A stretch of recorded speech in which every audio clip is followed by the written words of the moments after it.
Hey guys, and welcome back to my Let's Play of LEGO Star Wars The Complete Saga. Last time, Han and Leia made their escape from Echo Base on Hoth. Now, in the Millennium Falcon, they must escape the Empire's fearsome battleships, the Star Destroyers, in the far reaches, well, it's not that far really, but in the reaches of space. In Chapter 3, Falcon Flight. Led by the evil Darth Vader, Imperial forces have overrun the rebel base on the ice planet Hoth. Having bravely stalled the enemy advance, Luke Skywalker has made his escape by X-Wing fighter. And as the last rebel transports lift off from the planet, Han Solo and the Millennium Falcon engages in the Imperial starships above. Sorry, he engages the. He doesn't engage in the Imperial starships above. He goes to the dark side temporarily. Yeah, Empire Strikes Back is, well, originally this was the first one to have 2 vehicle levels before we got Bounty Hunter Pursuit. Aside from some, like, a deleted level from the Phantom Menace. And that always happens when you begin the level. I don't know why. And can I have to say right now, this is one of several attempts of this level, and I have really come to despise this level. So the first thing we're going to do, because it keeps turning on by itself, and it's the only game I know that ever does that, is we're going to turn off the adaptive difficulty again. And this is why I hate this level. You will die. You will die a lot. And I really do mean you will die a lot in this level because LEGO Star Wars doesn't have invincibility frames, and you are going to get hit a lot in this level, especially this first section. Because in order to progress, we need to destroy all of the cannons that can be found along these Star Destroyers. The problem is, the Millennium Falcon's laser doesn't work until you're right next to the cannons, so you're just going to get hit by the cannons, and you constantly have the Star Destroyers firing at you as well, so you're being shot by the cannons and, not the Star Destroyers, the TIE Fighters, cannons and the TIE Fighters coming after you. And the moment one of those TIE Fighters gets close, the Millennium Falcon will stop shooting at the cannon and aim at the TIE Fighter instead. So those cannons are just there, nothing is happening to them. And because you have to be so close to the cannon in order to actually get the shit to aim at them, the chances are that you're just going, well, it's not the chances are, you will just pretty much be stopping in place, making you a sitting duck.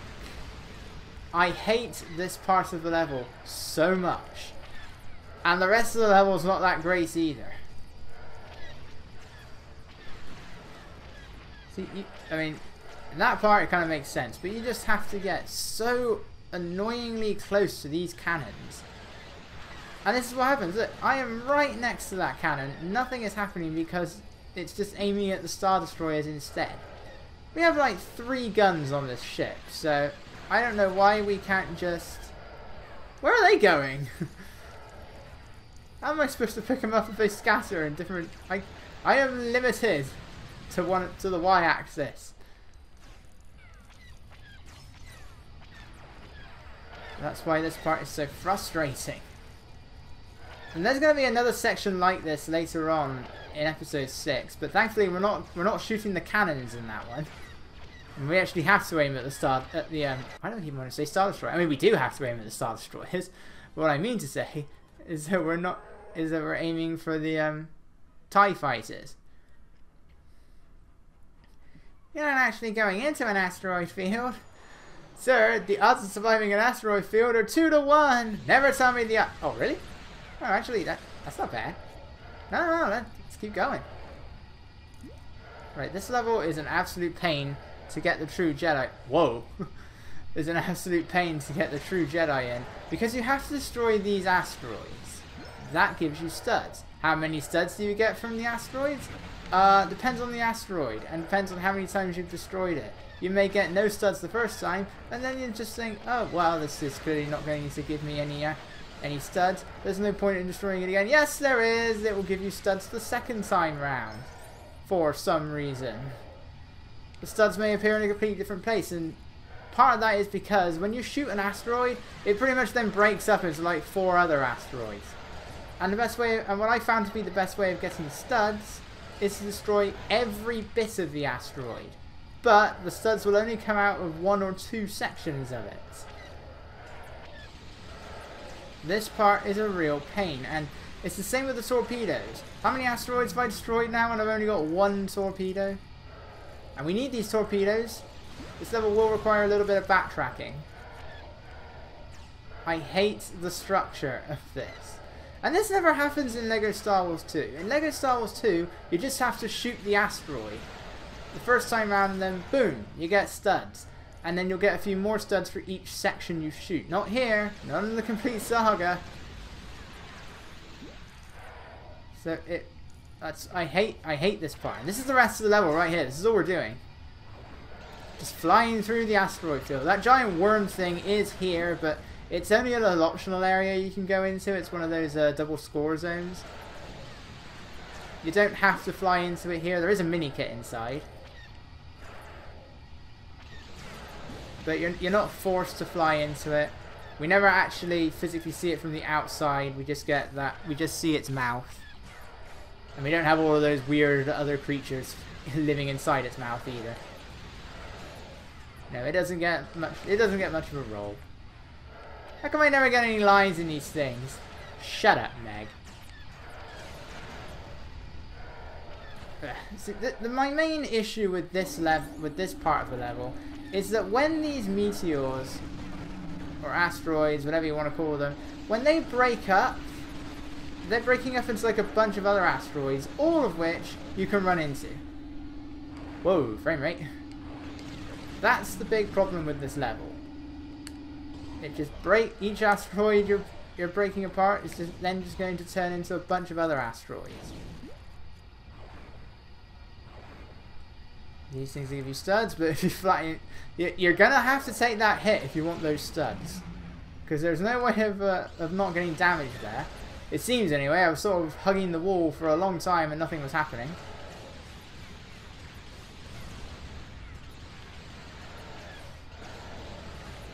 Like that. Why am I only now getting studs from that? I'm sure I've already destroyed that one. You can't exactly miss it. It's right in the middle.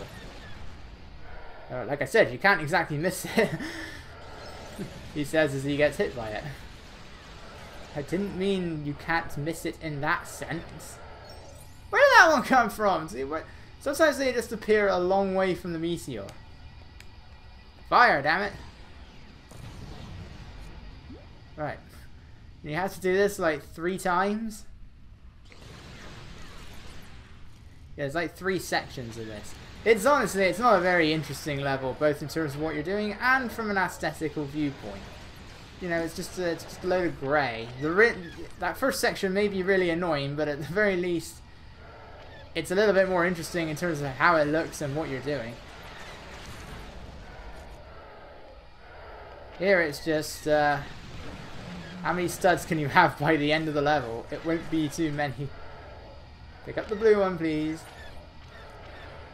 It's like, why did I only get 200 from that one? Oh. Yeah, and you'll actually probably find it's more likely that you're going to the TIE fighters just fly into you rather than actually shoot you. That'll be the more likely outcome.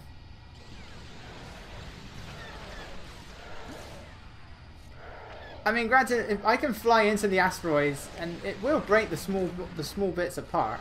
You know, it gets me studs. It's just that eventually it also loses me studs.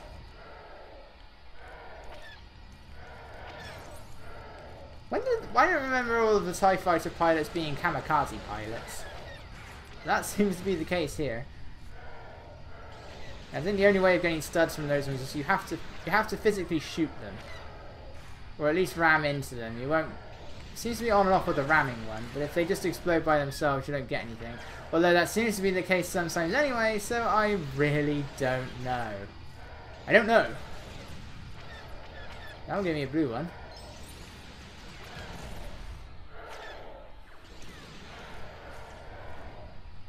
And you gotta hope your studs don't end up going into the out of bounds area, which they can do. Several mini-kits were also relocated in this level. Like in the actual LEGO Star Wars 2, there would be a mini-kit right there next to that asteroid I just blew up. Like, there'd be one over here. But that was relocating. There's actually, we're going to come across two in a moment that that are in completely different places than in Lego Star Wars 2. Just on the other side of these boulders. Yeah, this is the bit where you are going to have to backtrack for. Because there's another one a bit further beyond this. With no way of collecting... There's no way of collecting the torpedoes.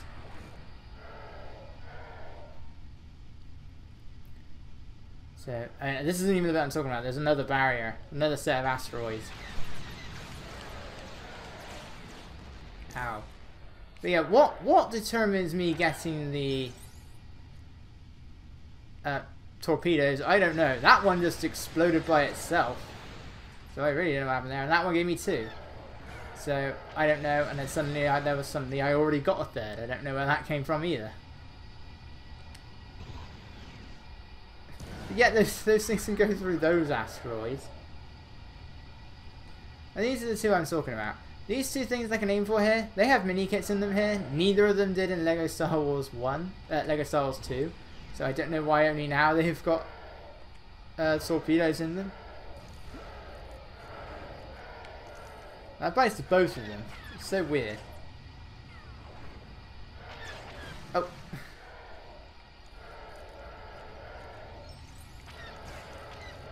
And that's the hole that's got the giant worm thing in. The giant worm thing, which is perfectly capable of breathing in the empty vacuum of space, but it's apparently not a problem. It's very, very bad that Leia can breathe in the empty vacuum of space, but a giant worm thing that actually lives in an asteroid with no food source whatsoever is perfectly fine. No problem with that at all. See, this one gave me like the full 3 torpedoes.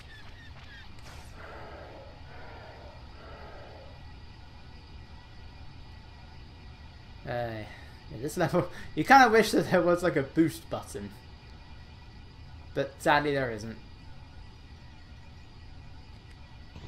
So just break through this, and now we're in the last section, thank God. Right, just make my way, because this level is boring, and so easy to just lose a bunch of studs in, which is going to happen any moment now, because this part right here, I'm going to hang on to this power pole for as long as I can. The asteroid got in the way. You want to just aim at as many of these as you can. Fortunately, I've lost my torpedoes. I need a power ball. Not a power ball, the power ball's about to run out.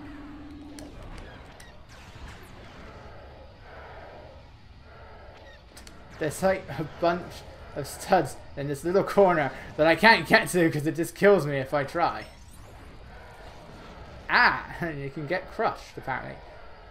The Millennium Falcon was... I didn't know the Millennium Falcon had a reverse. I mean, it makes sense, but I've never seen any Star Wars ship have a reverse. Sometimes, some of these... things you're aiming for, you have more time than others to shoot them. Like that one, didn't get much time for that one. Did I hit it? It was like a massive explosion and a bunch of studs, so I'm assuming I did. Can I stay within the true Jedi thing? Come on, grab the torpedo. Please may this be the last one. Nope, it missed.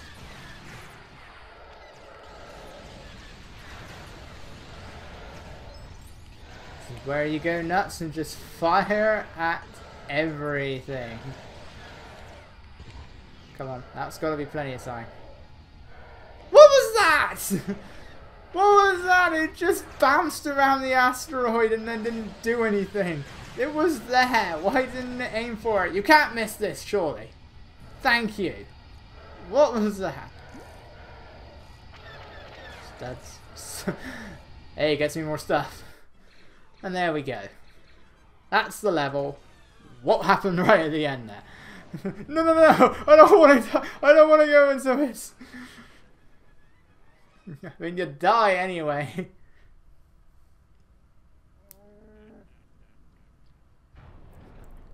We just fly off with their rubbish. So apparently that's what they do with it. They include a shopping trolley, a gonk droid. I think that's a TV aerial. And I think another bike, like we saw in Mos Eisley Spaceport. And now they're being portrayed by the character, of all the characters, the one I will never understand the appreciation for, Boba Fett. Character that stands there. And that's it. So that laugh he just did right there, more personality than he has in any of the movies. And I'm including Kid Boba Fett in that.